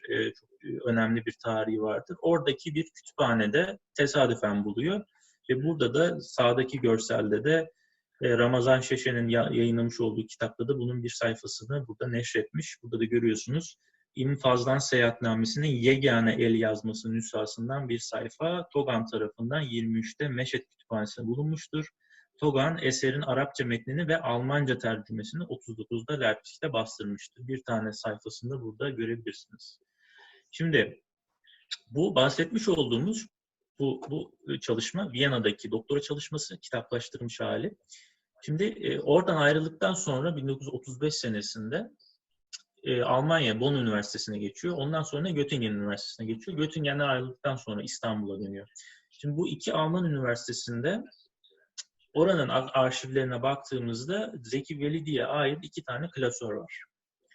Soldaki ben orijinallerini göremedim ama kopyalarını bana gönderdiler sağ olsunlar. Sağdaki Göttingen'dekine bizzat, ben de Göttingen'de yaşıyorum, burada çalışıyorum. Bizzat klasöre bakabilme fırsatım oldu. Çok ilginç belgeler var. Bunlar Türkiye'de bugüne kadar konuşulmadı. İlk defa sizlerle burada konuşacağız, paylaşacağız. Belgelerin hepsini henüz daha ben yayınlamadığım için bir makale hazırladım. İnşallah onu önümüzdeki dönemde bir kitap içerisinde yayınlayacağız. O yüzden belgelerden sadece bir tanesini göstereceğim. Anlayış göstermenizi rica ediyorum. Çünkü henüz daha yayınlanmadığı için öncelikle basılı yayında bahsedilmesi, gösterilmesi daha mantıklıdır ama gerekli bilgileri size burada sunacağım. Şimdi çok ilginç bir şey var burada. Bonn Üniversitesi, yani soldaki şu siyah beyazlı klasörün içindeki belgelere bakalım. Profesör Paul Kahle bakanlığa bir rapor sunmuş. O raporla ilgili belgeler var. Yani oldukça da kalın, sayfalar dolusu. Bu içeriğini ben burada maddeler halinde yazdım. Kahle'nin mesela Togan'a anlattığı 7 sayfalık bir mektuptan bahsediliyor. Sırayla bunların içeriklerinden size anlatacağım. Sırayla şuradan bir geçeyim. TOGA'nın Ekim 35 tarihli siyasi özgeçmişi, Rusya ve yurt dışındaki siyasi faaliyetlerim hakkında diye bir başlık, Almanca yazılmış bunlar. 30 yılında Budapeşte'de verdiği bir konferans metni. Bunu da buldum. Ayrıca bir yayın evinden basılmış olarak Almanca versiyonu da bulunabiliyor kütüphanelerde. İlginçtir. Aynı başlıkta 1916'da Yusuf Akçura'da Berlin'de böyle bir konferans vermiş. Onun da kopyasını bulabiliyoruz. İlaveten 2 tane gazete haberi görüyorsunuz. Başkurtların milliyetçi, oradaki yerel gruplar ve milliyetçi hareketleri üzerine. İbn Fadlan seyahatnamesi hakkında bir makale. 2 tane daha makale eklenmiş bugün rapora. Mesela ilginçti, mesela şu DMG isminde bir cemiyet görürseniz o Alman Şarkiyat Cemiyeti'dir. Çok ünlüdür, halen de faaldir. Onun dergisindeki çok prestijlidir. Yani bir oryantalist iseniz orada yayınlanmış bir makaleniz varsa oldukça prestijli bir çalışma yapmışsınız demektir. İlginç mesela 2 tane makale var. Şu ilki benim çok ilgimi çekti. 9. ve 11. yüzyıl Arap kaynaklarına göre Cermen kılıçları. Hiç duymamıştım. Böyle bir makale de yazmış. Kısacası başlıklarını burada vermiş olduğum belgeleri patronu olan Profesör Kahle 3. Reich'in Eğitim Bakanlığı'na sunuyor. Görevliyken Avrupa'da görüştüğü kişilerle ilgili de ilginç bilgiler var. Şöyle söyleyeyim. Emir Şekip Aslan'la görüşmüş. Tabii bunlar, bu arada özür dilerim söylemeyi unuttum. Şu ilk maddede görüyorsunuz. Kahle'nin TOGA'nın tanıttığı 7 sayfalık mektup ilk maddenin içerisinde. Bu aslında bir nevi bir istihbarat raporu gibi bir şey. Yani o dilde yazılmış. Patronunun Zeki Velidi Togan hakkında yazarken verdiği bilgiler arasında şu isimler ilk dikkatimi çekti. Emir Şekip Aslan'la, hatta bir saniye özür dilerim, şuradan bir bakayım. İsviçre'ye, ondan evvel de özür diliyorum, kayak yapmaya da gitmiş, ondan da bahsetmiş. Avusturya'da Noel ve Paskalya tatilleri döneminde Vorarlberg'e gittiğinden bahsediyor. Bildiğiniz yani polis gibi rapor veriyor bakanlığa, çok ilginç. Ve Eylül 35'te 2 hafta boyunca dağcılık etkinliği için İsviçre'ye giden Togan, Emir Şekip Arslan'ın daveti üzerine de 4 kez Cenevre'de bulunmuştur. Şekip Arslan da bir ittihatçıdır. Lübnanlı önemli bir düşünür, siyasetçidir.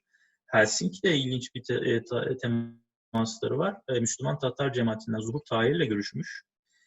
Ve Tamper'de bu 2 kişinin hakkında ne yazık ki bilgi bulamadım. Bulanlar varsa, tanıyanlar varsa yardımcı olursa çok sevinirim. Sinatullah Aslan ve Abdülhak Aslan isminde 2 kişiyle daha buluşmuş. Onlarla ilgili daha fazla bilgi vermemiş. Abdülhak Aslan anladığım kadarıyla Sinatullah Bey'in oğluymuş ama büyük ihtimalle oradaki Müslüman Tatar cemaatindendir. İlginç bir bilgi daha var. 1937 senesinde Finlandiya tatilinde bir hanım ile nişanlanma ihtimali doğmuş fakat bu şahsın Sovyet ajanı olmasından şüphelenilmesi üzerine vazgeçmiştir. İlginç bir bilgi. Bunların hepsi patronu Zeki Velidi hakkında yazıyor. Bakanlığa verdiği bir raporda. Ve aynı rapor içerisinde Zeki Velidi hakkında söylemiş olduğu çok önemli bir söz var. Bartolt, ki Vladimir Bartolt çok önemli bir oryantalist. Hatta doktora tezinde ona ithaf etmiştir. Belki görmüşsünüzdür 2. sayfasında. Onun vefatından sonra Orta Asya tarihi ve coğrafyasındaki tek otorite kişi budur diyor. Öyle de gerçekten öyle bir beyan da var. Şimdi burada ilginç bir cümle daha var. Yine bu Kahle'nin Denison Ross'tan almış olduğu bir cümleyi rapora koymuş. Diyor ki Denison Ross, Avrupa'da buranın eğitimini almış 3 donanımlı şarkiyatçı vardır. İkisi Bonn'da, diğeri de Paris'tedir. Bunu isimlerini açıkça vermemiş ama Bonn'da bir Aziz Surel Atiye, bir de Zeki Velidi Togan var orada. Paris'te de Kazvini vardır. Şimdi bu kişiler hakkında da kısa bilgi vermek istiyorum. Denison Ross, Londra'da çok ilginç biri. 2. Dünya Savaşı döneminde İstanbul'daki İngiltere Başkonsolosluğu'na istihbaratçı olarak atanmış bir akademisyen, bir profesör. Şark bilimlerine, şark dillerine hakim istihbaratçı olarak atanmış ve Türkiye'de ölmüş. Mezarının Kadıköy Haydarpaşa'daki yabancılar mezarında olduğu yazıyor yabancı bir kaynakta. Ben Kadıköylüyüm, İstanbul Kadıköylüyüm. Gidip bir bakmam gerekiyor. İlginç yani, mezarı Kadıköy'deymiş. Aziz Surel Atiye Mısırlı, aslında Kıptiler üzerine, yani bu Kaşlı Seferleri dönemindeki Mısır'daki Kıpti kültürü üzerine çalışma yapıyor. Çok önemli biri oldu. O da Bonn'da aynı zamanda Zeki Velidi ile aynı dönemde çalışıyorlarmış. Muhavet Kazvini de Paris'te ünlü bir İranlı oryantalist ve ayrıca dil bilimci, linguistik olduğu da görülüyor ve Encyclopedia Iranica'da da hakkında çok geniş bir bilgi var. Denison Ross, yani şu sadece Denison Ross değil de aslında bunu neden üzerine basarak anlatmak istedim? Yabancı bilim insanlarının Zeki Velidi hakkında ne tarz bir cümle kurduğuna da dikkat etmek gerekiyor. Yani aslında buradaki cümle çok geniş. Yani bu bahsettiği 3 kişi de aslında şarklı, Avrupa'ya geliyorlar, şarkiyat eğitimi alıyorlar ve buranın, yani Avrupa coğrafyasında şarkiyatın en iyisi oluyorlar. İlginç, yani yoruma açık bir cümle ama bunları Profesör Kale neden anlatıyor? Zeki Velidi'yi savunduğu için. Yani bu eleman benim yanımda çalışıyordur. Tamamıyla ben kendisinden memnunum. Şöyleydir, böyleydir diye performansından bahsediyor. İlave çok ilginç bilgiler var. Vermeye devam ediyorum. Arturo Canisto kendisi Fin-Ugor dilleri üzerine çalışmalarıyla ünlü bir Finlandiyalı finolog aslında. Fin-Uygur Cemiyeti üyeliği tebliğ etmişti ve üyelik belgesi de var. Gerçekten orijinali de var. Fahri profesörlükle ilgili bilgiler görüyorsunuz ve bunlarla ilgili aslında ben kısa kısa anlatıyorum ama uzun uzun yazışmalar yapılmış. Fahri profesörlük Haziran 38'de teklif ediliyor. Yani rektörlüğe Profesör Kale teklif ediyor. Böyle bir kişinin Fahri profesör olmasını istiyoruz vesaire diye.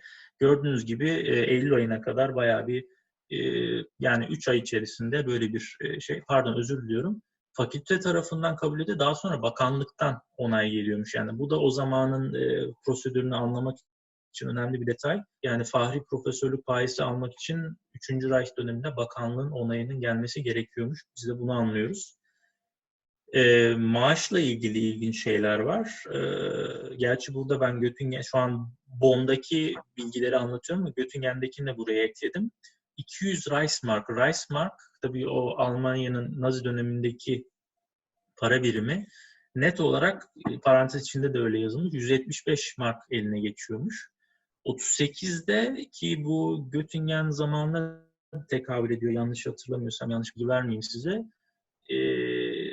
Bir zam teklifi ediliyor. Tabii bunlar da çok ilginç bu arada söyleyeyim. 14 tane maaş artışıyla ilgili belge var ve önce profesör fakülteye, dekanlığa yazıyor. Dekanlık rektörlüğe iletiyor. Rektörlük bakanlığa iletiyor. Aynı belge bakanlık, rektörlük, dekanlık ve profesör olarak tekrar geri geliyor. Yani aynı içerikten birkaç tane mektup görebiliyorsunuz.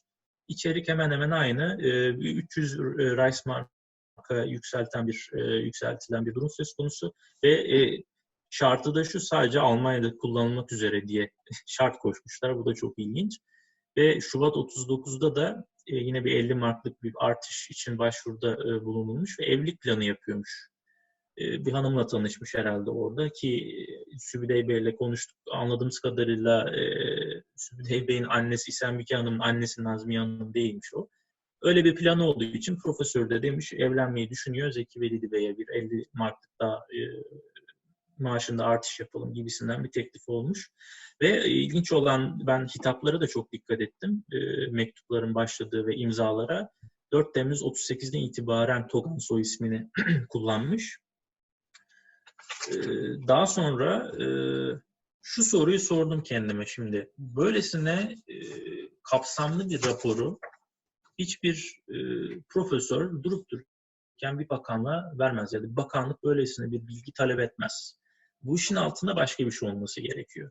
İsenbike Hanım'la, ki Sübüdey Bey'in kız kardeşi, ablası olur, Zeki Velidi Toga'nın tarihçi kızıyla bir yazışma yapmıştık bu konudan konuşurken.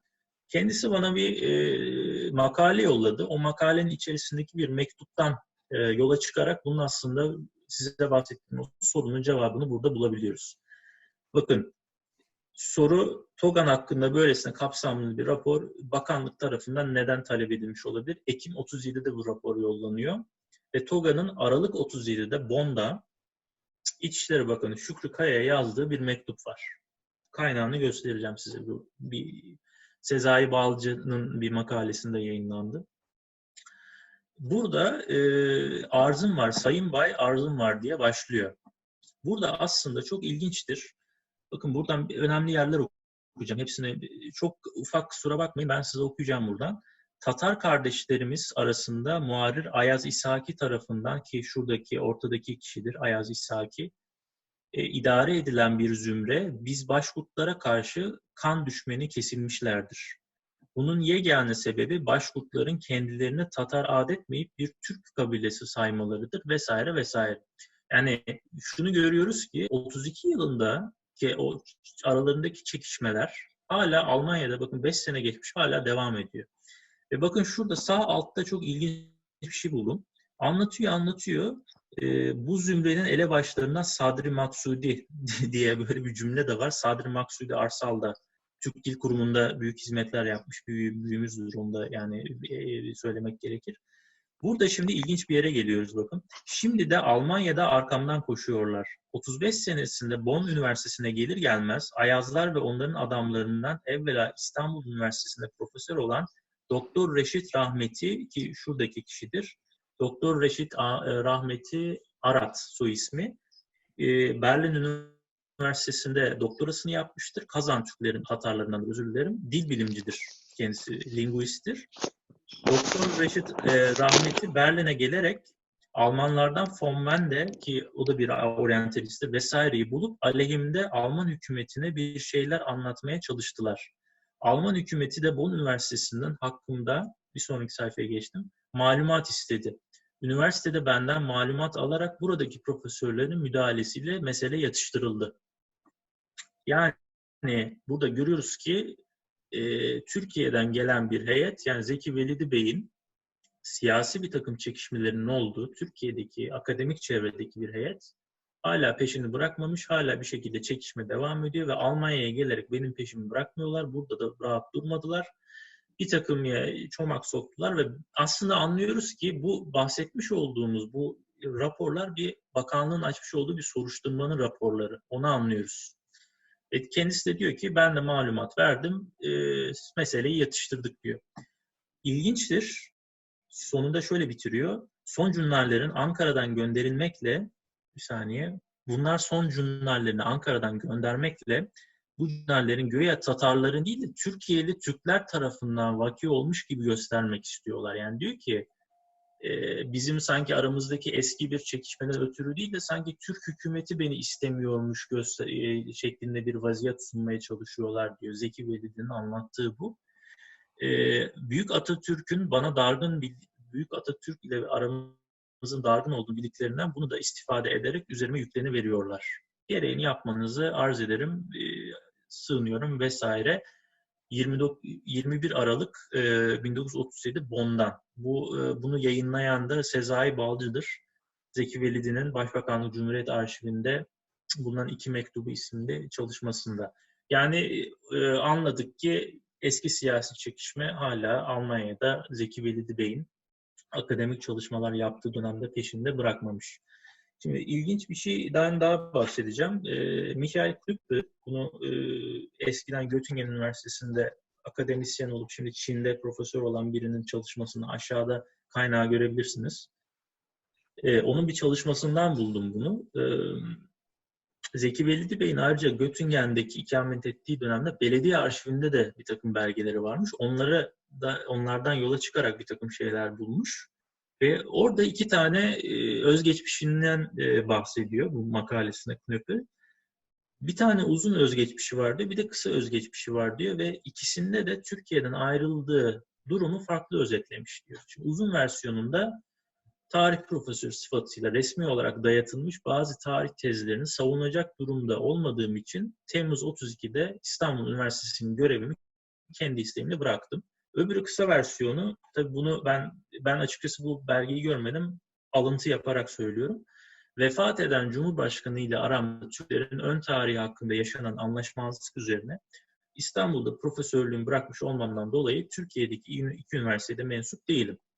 Farklı yazılmış. Neden? Açıkçası yorumu açıktır. Bilemiyoruz. Ben de dediğim gibi görmedim. Sadece alıntı olarak bunları aktarıyorum. Hangi dersleri vermiş? Çok önemli mesela. En çok bu ilgimi çekti benim. Bu göstereceğim sol tarafta görmüş olduğunuz bu belgeler aslında halka açıktır, gizli değildir. Bunları paylaşabilirim. Aslında birçok Almanya'daki üniversite o eski 1920'lerden 30'lardan kalan ders kataloglarının hepsini dijitalize ettik. Yani aslında hepiniz bulabilirsiniz. Üniversite arşivlerinin internet sayfalarında bulabilirsiniz PDF olarak. 37-38-100 döneminde Göttingen Üniversitesi'ne geldiği zaman ilk burada ders kayıtlarını görebiliyoruz. Mesela 391'de kırmızı çerçeve içerisine aldım. Türkçesini burada görebilirsiniz. Doğu Türkçe metinleri ya. Osttürkçe tekst dersin ismi bu. Çok ilginç bilgiler de var. Bunları da yazdım. Mesela 2 saatlik randevulu, dışarıya kapalı ve ücretsiz, privatissime diye bir Latince bir kelime kullanılmış. Şimdi ücretsiz diye bir tabir var ama şimdi benim ilgimi çekti. Üniversitede sonuçta devlet üniversitesi ücretsiz, zaten ücretsiz olmalı diye düşünüyoruz ama diğer listedekilere bakarsanız mesela bir sonrakine bakın burada. Einführung in the Sanskrit, Sanskritçe'ye giriş dersinde mesela gratis, yani ücretsiz diye bir tabir yok. Demek ki bazı dersler paralıymış. Onu da anlıyoruz bu tarz detaylara baktığımızda. 38-39 güz döneminde sadece bir tane ders vermiş. Bunu gördük. 39 yaz dönemine geçiyoruz. 2 tane ders gördük. Altın Orda tarihi hakkında Türkçe, Farsça ve Arapça metinler. Yani burada da bir öncekine bir daha geçeceğim. Kusura bakmayın. İsmi Prof. Validi diye yazılmış. Bir sonraki döneme geçtiğinizde Prof. Zeki Validi Togan diye yazılmış. İsimler de farklı geçiyor. Yani sonuçta aynı kişiden bahsediliyor ama detaylarda da ben takılıyorum böyle detaylara. O yüzden de bahsetmek istedim. Yine aynı şekilde 2 saatlik olduğunu görüyoruz ve eski Türkçe yazıtlar, Alttürkçe Inschriften. Şurada gördüğünüz gibi, pardon bir sonrakinde de özür dilerim. Pardon. 39-40 döneminde 3 ders. Çok ilginç. Mesela burada 16. 18. yüzyıllar arası Batı ve Doğu Türkistan'da siyasi ve ekonomik kültürel ilişkiler. Sadece pazartesi günleri 1 saatlik veriyormuş ve herkese açık. Şimdi privatisme değil, yani randevulu değilmiş bu. Demek ki büyük bir amfide veriyor bu dersi. Oldukça da geniş bir konu. Eski Türkçe ve Uygurca ve benim en çok ilgimi çeken aslında şu 3. oldu. Doğu Avrupa tarihi üzerine Arapça metinler. Bu büyük ihtimalle doktora tezi İbn Fadlan seyahatnamesi üzerine bir ders diye düşünüyorum. İçerikleri hakkında daha fazla bilgi çok deşmek gerekiyor arşivlerde ama açık kaynaklardan bulabildiklerimiz bunlar. Almanya döneminde neler yapmış diye bakarsak, gelişi 9 Haziran 1935, bu arşivdeki belgelerde Almanya'ya Viyana'dan gelişi, ayrılışı 1 Eylül 39, bu kaynaklarda kesin olarak bildiğimiz, teyit edebileceğimiz tarihler. Toplamda 4 sene 3 ay kadar kalmış ve eser sayısı bilerek 9 artı yazdım çünkü tam çıkaramadım. Burada bu görmüş olduğunuz listeyi de Tuncer Baykara'nın eserinden aldım. Birazdan da göstereceğim kitabı size. 35 serisine bakarsanız mesela bir saniye. Mesela bu Cermen kılıçlarıyla ilgili şeyi mesela burada bulabiliyorsunuz. O yazmış olduğu şeyler. El-Biruni'nin eserindeki kuzey halkları, eski Harizmlerin dilleri ve kültürleri üzerine vesaire. İbn Fadlan'ın seyahatnamesiyle ilgili bir şey var. İlginç bir şey göstereceğim size. Bir tenkit var. Bu arada birçok yazım hatası da var burada. Gözünüze çarpmıştır. Şu 94 numaraya bakarsanız tenkit review olacak bu. Saadet İssaki'nin yazmış olduğu bir... Şimdi Saadet İssaki kimdir?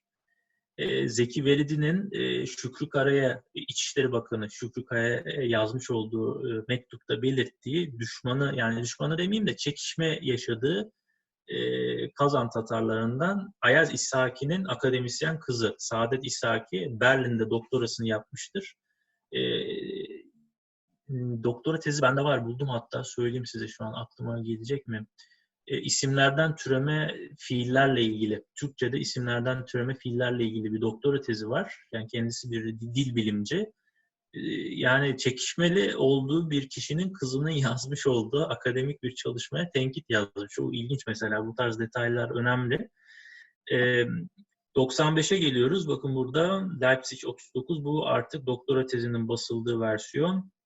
96, 97, 98 bunlar artık bile gördüğünüz gibi Türkçe, büyük ihtimalle Türkiye'ye geldikten sonra basılmış ama Eylül Eylül'de geldiği için Türkiye tabii ki kaç ay kalıyor? 3-4 ay kalıyor 39 yılında. Şuradaki görmüş olduğunuz 96, 97, 98'i Almanya'da yazmıştır. Getirip Türkiye'de yayınlatmıştır ya da Türkiye'ye geldikten sonra yazmıştır. Bilemiyoruz. O yüzden saydığımızda 9 ve 9 artı diye bulabildim. 4 sene içerisinde tabii o zamanın şartlarına göre hemen değerlendiremiyorum ben. Mühendislik biliminden geldiğim için akademik yayın sayısında bir oryantalistlerin performansını değerlendirecek biri değilim. 4 sene içerisinde 9 ve daha fazla akademik yayın yaptığını görüyoruz. Dönüş sürecine geçelim. Sona geliyoruz. Tabii savaş başlıyor. Yani savaş başlıyor demeyelim de savaşın yaklaştığı belli oluyor artık. Ve birçok kişiye de mektup yazdığını görüyoruz. İsmet İnönü'ye, Fevzi Çakmak'a, Hasan Ali Yücel'e mektuplar yazmış. Ben işte burada şu işle meşgulüm ve Türkiye'ye gelmek istiyorum, yardımcı olur musunuz diye. Tuncer Baykara'nın eserinde bu Hasan Ali Yücel'e yazmış olduğu mektubun bir kopyasını da bulmak mümkün. Bu fikre aklına gelmeden evvel tabii Abdülkadir İnan'la da yakın dostluğu var. Biliyorsunuz Abdülkadir İnan Başkurdistan bu dönemindeki mücadele döneminde yakın dava arkadaşlarından biri. Ayrıca kendisi de İstanbul Üniversitesi'nde asistandır, akademisyendir. Abdülkadir Bey ile yazışıyorlar ve Abdülkadir Bey de diyor ki Atatürk'ün vefatından sonra İsmet İnönü başa geldikten sonra yeni bir döneme girildi. Küskünlerin barıştığı bir dönem. Yani aslında gelmek istiyorsan bu dönem senin için uygun bir dönemdir gibisinden sözleri var. Herhalde bu bu fikirden yola çıkarak büyük ihtimalle bir cesaret geliyor ya da savaşın başlamasından ötürü de ayrılmak istiyor büyük ihtimalle bilemiyoruz. Görmüş olduğunuz gibi şurası dikkatinizi çekeceğim. Memlekette mümkünse Ankara'da bana münasip bir vazife vermenizi rica ederim diyor. Yani İstanbul Üniversitesi değil Ankara'ya gitmek istiyor. Şimdi buradaki detaylara bu açıdan dikkatinizi çekmek istiyorum. İstanbul'da tartıştığı kişiler İstanbul Üniversitesi'nde. Büyük ihtimalle onlarla yüz göz olmamak için mümkünse bana Ankara'da yer verin, ben orada hizmet edeyim diyor. Yani bu satırlar arasından bu tarz bilgilere bu anlamı çıkarmak da mümkün. Arşivden bir belge göstereceğim demiştim. Bu çok önemli bir belge. Bir tanesini gösteriyorum size. 1 Eylül 39'da Türkiye hareket ediyor ve buradaki belgede de 21 Ekim 39 tarihinde bir Almanya'daki bir iç yazışma. Savaş boyunca yani Zeki Velidi Toga'nın durumuyla ilgili Göttingen Üniversitesi Rektörlüğü Almanya'daki bakanlığı bilgilendiriyor. Diyor ki burada ismini görebilirsiniz. Profesör Zeki Velidi Togan savaş boyunca İstanbul Üniversitesi'nde faal olacaktır ve 1 Kasım 39 itibariyle derslere başlayacaktır diye bir görüyorsunuz burada. Ab dem 1. November 1 Kasım'dan itibaren yani 1 Eylül'de geliyor. Geldikten 2 ay sonra ders vermeye başlayacakmış. İlginç olan bir şey savaştan sonra Göttingen Üniversitesi'nin görevine geri dönmeyi planlamaktadır. Ve geri dönene kadar da Almanya'dan almış olduğu maaşın dondurulması üzerinde durulmuş. Yani Türkiye'ye geliyor ama aklında Zeki Velidi Bey'in buradaki arşiv belgesini anladığımız kadarıyla tekrar Almanya'ya dönme gibi bir fikri var. Belki diye düşünmüştür. Umduğumu bulamazsam yine aynı tartışma ortamına girersem Almanya'ya dönerim. Orada akademik çalışmalarıma devam ederim deme ihtimali de var. Dediğim gibi bu tarz belgeleri okurken o cümlelerin arasındaki anlamları da çok dikkat etmek gerekiyor. O dönemle ilgili ilginç bir resim göstereceğim. Çözünürlüğü çok kötü, daha iyisini bulamadım ama o dönem Bilim Teknik Dergisi'ni buldum bunu.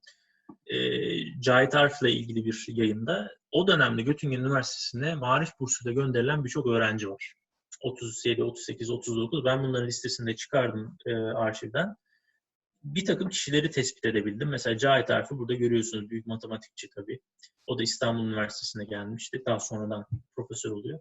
Fahri Domaniç, Hacettepe Üniversitesi'nde fizik profesörüdür. Ayrıca nükleer fizikçidir.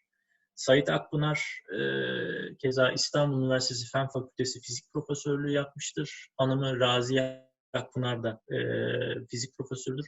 Bu hanımın kim olduğunu yıllar sonra bulabildim. Yıllar demeyeyim de aylar sonra özür dilerim. Mevrure Tosun'muş kendisi. Mevrure Hanım Ankara Dil Tarih Coğrafya Fakültesi'nde Astroloji ve Babilon kültürü üzerine profesörlük yapmış. kısa bir dönemde geldiğini görüyoruz arşivde. Yani bunlar Zeki Velidi'nin klasöründe yok. Ayrı arşiv belgelerinde buldum. Ve ortada da Zeki Velidi Togan'ı görüyorsunuz. Ve bu buradaki kaynaktan okuduğum kadarıyla 39 senesinde bir bayramlaşma merasiminde kendi aralarında Türkler toplanmışlar. Böyle bir hatıra fotoğrafı çektirmişler ki Zeki Velidi Togan o sıralarda yaklaşık 50 yaşında. Burada görmüş olduğunuz kişiler 30 yaşın altında. Yani onları bir babalık, ağabeylik yaptığında görebiliyoruz. Şimdi Cahit Arf'la ilgili benim bir çalışmam vardı. Orada tesadüfen bulduğum bir şeyle paylaşacağım. Ondan sonra kapatıyorum. Cahit Arf'la ilgili bir kaynakta Zeki Velidi'ye dair ilginç bir şey bulduk. Sait Akpınar ki şurada görmüş olduğunuz bey, bir önceki resimde solda şurada, fotoğrafta şurada gördüğünüz fizikçidir. Yıllar sonra Cahit Arf'la ilgili bir kitap yazılıyor. Yazanlardan biri de Tosun Terzioğlu'dur, Sabancı Üniversitesi rektörlerinden. Babası da Nazım Terzioğlu, yine Almanya'da eğitim görmüş bir Türk matematikçidir. O kitabın içerisinde okurken tesadüfen Togan'la ilgili bir şeye rastladım. Kendi aralarındaki bir takım hatıralarından bahsediyor. Diyor ki bir de Zeki Velidi Togan Bey vardı Edebiyat Fakültesinden. Göttingen'den bahsediyorlar. Hoca olarak Göttingen'e gelmişti. Zamanında Başkurdistan Cumhurbaşkanı imiş. Stalin döneminde kaçıp Türkiye'ye gelmiş. Hatta bazen 15 günlük başkan diye latife ederdik. O da orman gezilerimizde Cahit'le bana bazen katılır, bize hikayesini anlatırdı. Hem yürürdük hem sohbet ederdik diye. Sait Akpınar'ın ilginç bir anekdotu, yani 15 günlük başkan diye Zeki Velidi Bey'le şakalaştıklarını da kendisi anlatmış. Son olarak Michael Knüppel'den bir alıntıyla bitireceğim. Bu bahsettiğim eskiden Göttingen Üniversitesi, yani Togan'ın çalıştığı enstitüde öğretim üyeliği yapmış biri tanıma fırsatına yakaladım. Şu an Çin'de profesörlük yapıyor. Geçen sene atandı yanlış hatırlamıyorsam. Onun yazmış olduğu makalenin son bölümünde 2 tane cümle görebiliyorsunuz. Göttingen Üniversitesi'nin ders kataloglarından görüldüğü kadarıyla Togan 30'lu yıllarda eski Türkçe'ye yoğunlaşmıştır. Türkoloji araştırmalarının bir merkezi sayılan Göttingen'de eski dönem Türkçe üzerine çalışmalar yapmış ilk Türkoloğun da Togan olduğunu görmekteyiz. Bu ilginç bir tespittir. Bunu yapan kişi aslında bir Türkolog. Yani bu benim sözüm değil. Göttingen'de eski Türk dili, eski dönem Türkçe üzerine ilk çalışma yapanın Togan olduğunu bir Türkolog, Alman Türkolog beyan ediyor. İleri okumalar için bunları tavsiye edebilirim, gösterebilirim de, yanımda var bunlar. Tuncer Baykar'a ilk neşredilen kitaplardan Ramazan Şeşe'nin yayınladığı bu seyahatname. Yalnız çoğu kişi karıştırıyor anladığım kadarıyla. Bu doktora tezinin tercümesi değil. Yani Togan'ın doktora tezinin tercümesi değil. Seyahatnamenin başka bir neşriyatı. Friedrich Berghold'un bir Almanca yayını var. Zeki Velidi Bey'in ruhani arkaya nasıl diyeyim, Geistige Hintergrund nasıl Türkçe tercüme edebiliriz? Ruhani altyapısı gibisinden tercüme edilir. Çok felsefik bir kavram. Knüppel'in bahsetmiş olduğum makalesi bu. Üniversitenin kendi iş yayınında çıktı. Bu bir akademik makale değil. Bir de Bonn'daki dönemiyle yapılan, bunu da İsenbike Hanım bana göndermişti. Zeki Velidi Bey'in kızı tarihçi İsenbike Hanım gönderdi. Ve Ege Üniversitesi'nden Serkan Acar hocamızın Akçay yayınlarından çıkardığı bu kitapta da birçok Zeki Velidi ile ilgili makaleler bulabilirsiniz.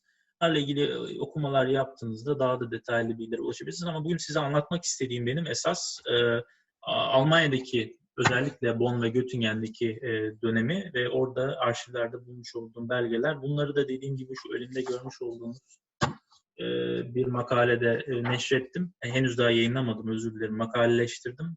Yakın zamanda bunları yayınlayacağız umarım. Türkçe'ye de önemli bir, daha doğrusu Zeki Velidi'nin hayatına önemli bir katkıda bulunacağımızı düşünüyorum. Teşekkür ediyorum. Kısaca benim anlatacaklarım bu kadar. Aslında daha da uzun yapabiliriz ama zamanımız kısıtlı olduğu için kısa kestim. Teşekkürler. Emir Hocam sağ olasın. Biz de çok teşekkür ederiz. Ağzına sağlık. Senin, Subide Bey Hocam'ın. Çok güzel oldu. Çok bilgilendik. Sağ olasın. Soru cevap kısmına geçmek istiyorum. Soru cevaptan önce saat farkından dolayı Amerika'dan katılan hocalarımız da mevcut. Tümür hocamız var, Banu hocamız var. Kendilerine de katkıları varsa önce onları alalım. Daha sonra da sorulara geçelim. Çünkü chat üzerinden de yazanlar var. Soruları olanlar var. E, Buyurun Tümür Hocam. Sizin de galiba ekleyecekleriniz vardı. Çok sağ olun. Teşekkürler. İyi akşamlar.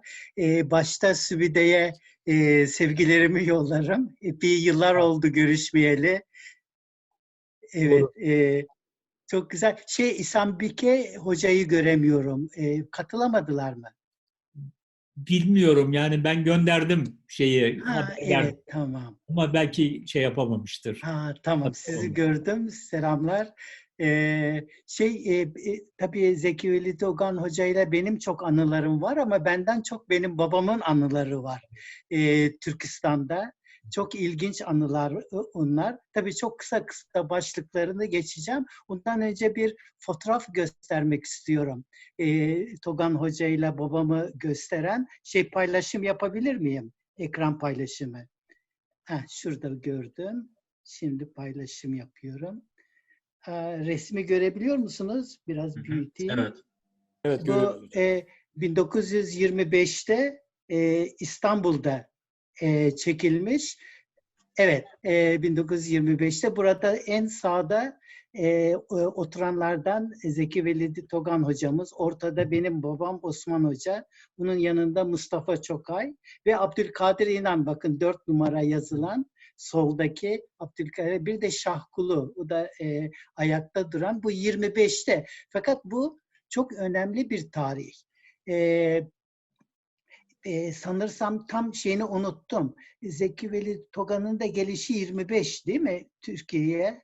24 diye hatırlıyorum ama. 24, tamam. Demek bir yıl sonra ve Mustafa Çokay Paris'tedir. O geliyor ama bu toplantı çok önemli. Çünkü plan yapıyorlar. Yani bundan sonra ne yapacağız Sovyetlere karşı? Ve plan da şu. O gün karar veriyorlar. İşte İstanbul'da bir Türkistan Talebeler Cemiyeti kurulması, Gençler Birliği, özür dilerim, Gençler Birliği kurulması, onda babamla Zeki Veli Togan birlikte yapacaklar. Bir de dergi çıkarılması, Yeni Türkistan diye. Yeni Türkistan dergisi çıkarılması ve bu işte Sovyetlerdeki durumu anlatacak. Mustafa Çokay da Paris'e gidip Yaş Türkistan, biliyorsunuz bizim Türkiye dışındaki Türkçelerde yaş genç anlamındadır. Hani bizde ağaç yaşken eğilir deriz ya, herkes zanneder yaş diye biz ne diyorlar, ıslak olanı zannederler. Halbuki yaş değil, genç. Şimdi Yaş Türkistan, yani Genç Türkistan ve Türkiye'de Yeni Türkistan ve hakikaten de 27'de İstanbul'da Yeni Türkistan çıkarılacaktır.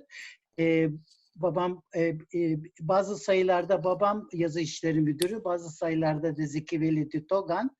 Mustafa Çokay da 39'da Yaş Türkistan.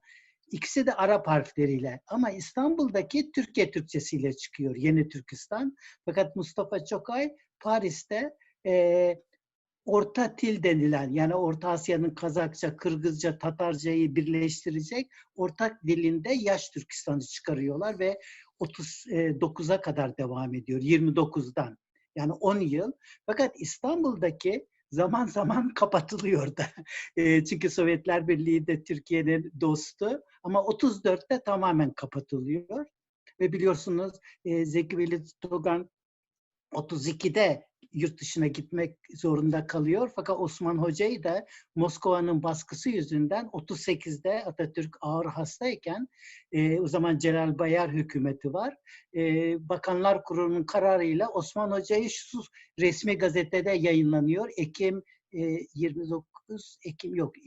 14 Ekim'de dost bir devlet aleyhine, tabii kararnamede, bakanlar kararında dost bir devlet dediği Sovyetler Birliği, bir başka devlet hesabına casusluk yapmaktan. Bu da Polonya. Çünkü Polonya'da Promete cemiyeti var. O bütün Azerbaycan, Türkistan, böyle Sovyetler Birliği'ndeki esir Türkleri yardım eden bir kuruluş. İşte bu suçlamayla işte polisler geliyor eve. 24 saat içinde Türkiye'yi terk edeceksiniz. O da trene biniyor Sirkeci'den, Varşova'ya gidiyor.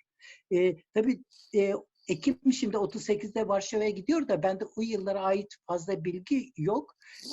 Varşova'dayken sonra İran'a geçecektir Osman Hoca. Acaba bu sırada Zeki Veli Togan da Almanya'da görüştüler mi, görüşmediler mi? Bu konuda bilgim yok ama muhakkak görüşmüşlerdi. Fakat şimdi size önce şeyi göstereyim. Bu Yeni Türkistan dergisi 27'de. Bakın bu. Yeni Türkistan Arap harfleriyle ve Zeki Veli Togan'ın da çok önemli bir makalesi var burada. Şeybani Han hakkında.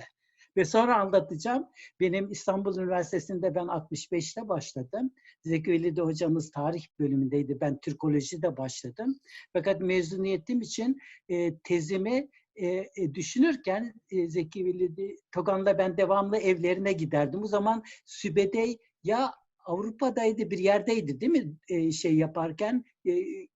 O zaman pek hatırlamıyorum ama devamlı giderdim. Birkaç kere İstanbul'u gördüm ama Sübedey herhalde yurt dışındaydı o sırada. Amerika'da mıydı, neredeydi?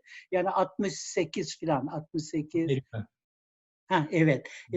Şimdi Zeki Togan Hoca ile konuşurken bana dedi, Timur sen Çağatay Edebiyatı'ndan bir tez aç dedi. Kimi alayım dedim. Dedi Şeybani Han. Bak dedi benim makalem de var Yeni Türkistan'da. Sen Şeybani Han'ın divanını yap. Ben de Alişir şeye gittim. Ali Nihat Tarlan Hoca'ya. Dedim böyle yapabilir miyim Çağatay Edebiyatı'ndan? Tamam evladım yap dedi. Yani böyle bir anım da var Zeki Veli Togan'ın yapması. Fakat şimdi yıllar gerisine göndereceğim.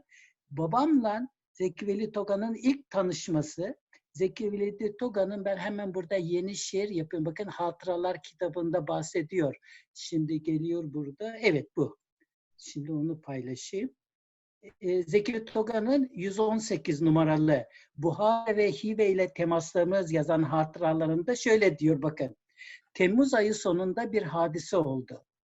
1920'de Buhara İnkılabı'ndan sonra orasının inkılap hükümetinde Merkez Şurası reisi olacak olan Osman Hoca ile yine bu hükümetin icra komitesi reisi olacak olan Feyzullah Hoca Türkistan'dan Moskova'ya gitmekteyken Dutov'un emniyet subayları tarafından yakalanıp Bolşevik casusu olarak suçlandırılmış ve Orenburg hapishanesine kapatılmış. Şimdi bu 1917 Temmuz ayında oluyor bu olay. O sırada tabii Başkürtistan Cumhuriyeti var Zeki Veli Togan'ın. Ona haber geliyor ki işte Osman Hoca ile Feyzullah Hoca Dutov güçleri, bu Bolşeviklere karşı çarpışan Dutov güçleri almışlar. Sonra aracı oluyor Zeki Veli Togan. Babamla Feyzullah Hoca. Feyzullah Hoca da babamın amca diyorlar, amcazade. Amcazade benim büyük amcam oluyor tabii Feyzullah Hoca. Ve onları kurtarıyor ve ondan sonra onlarla görüşüyor. Diyor ki bakın ilk görüşmesi demek o zaman 17'de. Diyor ki eskiden de Moskova'da ticarethaneler olan bu iki zat Buhara'nın zenginlerinden tüccar ve genç Buhara rehberlerindendiler. Bunlardan da Buhara ahvali hakkında kafi derecede malumat aldık. Her ikisi Moskova'ya varmak umuduyla o zaman Kızıllardan kurtarılmış olan Kazan'a gittiler. Yani o sırada Buhara hakkında bilgi alıyorum ki Zeki Veli de daha sonra 20'de Buhara'ya gelecektir. Ve babam o sırada Cumhurbaşkanı, emiri yıkıyorlar. Yerine Buhara Cumhuriyeti kuruluyor. Ve babamla da görüşüyorlar. Ve sonra 21'de de gizli TMB dilen Türkistan Milli Birlik Komitesi. Yani aslında Türkistan'daki ilk gizli teşkilatı Zeki Veli Togan hocamız kuruyor. Onun teşebbüsüyle kuruluyor. Mustafa Şokay, demin İstanbul'da resmini gördüğünüz hepsi bu Türkistan Milli Komitesi'nin. Onlar işte plan yapıyorlar. Biz Bolşeviklere, Sovyetlere karşı gizli bir cemiyet nasıl faaliyet yapacağız? Tabii Buhara Cumhurbaşkanı olan da o gizli cemiyetin içinde yani böyle bir teşkilat. Yani böyle çakışıyor tabii babamla arasında, Osman Hoca arasında. Daha sonra işte 22 sonunda babam ordusuyla Düşenbe şehri, Düşenbe Buhara'ya bağlı Rus garnizonu hücum ettiğinde yaralanıyor. Buradan Afganistan'a çıkıyor. Moskova tabii babamı vatan haini ilan ediyor ve 23'te babam İstanbul'a geliyor. Demek bir yıl önce, Zeki Veli Togan'dan bir yıl önce. Sonra buluşuyorlar. ne diyorlar İstanbul'da uzun süre tabii birlikte faaliyet yapıyorlar. Bundan sonra tabii babam 68'de vefat etti. Ben üniversitedeyken. Tabii biz de şeyde otururduk, Altıntepe. Sizin Küçükyalı'daki evinize çok yakındık. Ben her akşam sizin eve giderdim. İşte Zeki Veli Togan Hoca bana izin vermişti. Onun geniş alt kattaki şeyine girerdim, kütüphanesine. Bütün kitapları karıştırırdım. Nazmiye Hoca Hanım da benim tarih hocam oldu bir de, Nazmiye Togan. Kartal Ortaokulu'nda tarih hocam oldu. Yani böyle bir aile ilişkisi var. Ondan sonra işte ne diyorlar? Burada bir önemli olay vardı, onu bahsedecektim. Neydi bakayım, bir sürü Altıntepe Küçük. Ben üniversitedeyken bir gün Zeki Veli Togan dedi ki, Timur bak dedi, ben yeni bir dernek kuracağım. Doğu Türk İlleri Kültür Araştırma Cemiyeti diye. Edirne Kapı'da, orada eski medresede bir tane böyle bulmuş, yer bulmuş Vakıflar İdaresi'nden. Gittim, orada Kazaklardan Muhabay Engin vardı, o da sosyoloji okuyordu. Şimdi zaten bu cemiyet 3 kişilik. Zeki Veli Togan bizim başkanımız. Ben sekreteriyim. Muhabay da hazine maliyeden bakar. Tabii 5 kuruşumuz da yok cemiyette. Fakat böyle bir cemiyet kurduk. İşte o eski Edirne Kapı'dan eski kitapları falan koymuştu oraya. Böyle bir maceramız da var. Yani Zeki Veli Togan'ın ben hem kurduğu Türk İlleri Kültür ve Araştırma Derneği gibi faaliyet çok heyecanlıydı. İşte biz şöyle şeyler yapacağız ve kütüphanesinden bana çok değerli kitaplar da verdi. Bakın yıllarca ben onlar üzerinde çalıştım. Yani bir nevi benim Türkolojideki çalışmalarımı da manevi babası Zeki Veli Togan'dı. Onun hatırasını hiç unutmam. İşte onun dışında bakayım. Yani benim hatırlayabildiklerim bunlar. Dedim bu küçük anıları paylaşayım Zeki Veli Togan'la. Tabii bu yıllarda bir ara herhalde dönmüştün Amerika'dan bir yerden. Birkaç kere görüştük o gençlik çağlarımızda. İhsan Bike hocamızla sonra. Sonra ben Kolombiya Üniversitesi'ne doktoraya gittiğimde Harvard'daydı İhsan Bike hocamız. O zaman da görüştük. İşte böyle anılar var. Allah rahmet eylesin. Sizin değerli babanız. Nazmiye Hanımcığım, o da benim öğretmenim oldu. Tarih öğretmeni, hiç unutmam. Böyle güzel anılarım var. Onları da sizle paylaşmaktan memnun oldum. Sağ olun. Siz de sağ olun hocam. Ağzınıza sağlık, sağ olun. İyi Herkese akşamlar diliyoruz. iyi geceler Tekrar diyoruz. Sağ olun, iyi İyi geceler. akşamlar. Çok sağ Tabii olun. bizde daha 4 yeni oluyor. Hocam sağ olun tekrar. Sağ olun. Sağ olun. Hayırlı geceler herkese. Hayırlı Geceler. Sağ İyi olun. akşamlar. Saygılar, sevgiler. Yemez miyiz? Herkese iyi akşamlar. İyi akşamlar Nilüfer Hanım. Merhabalar Nilüfer Eğrican. Evet. Çok güzel. Harika bir şey dinledik. Çok mutluyuz. Sağ olun. Sağ İyi olun. ki geldik. Bunları da dinleme imkanını bulduk. Sağ olun. İnşallah daha ileride geliriz. Bunları tekrar duymak imkanımız olur. Çok mutluyuz. Teşekkürler. Sağ olun. Sizlere de sağ İyi olun. akşamlar. Sağ olun. Rica ederiz. İyi akşamlar. İyi akşamlar.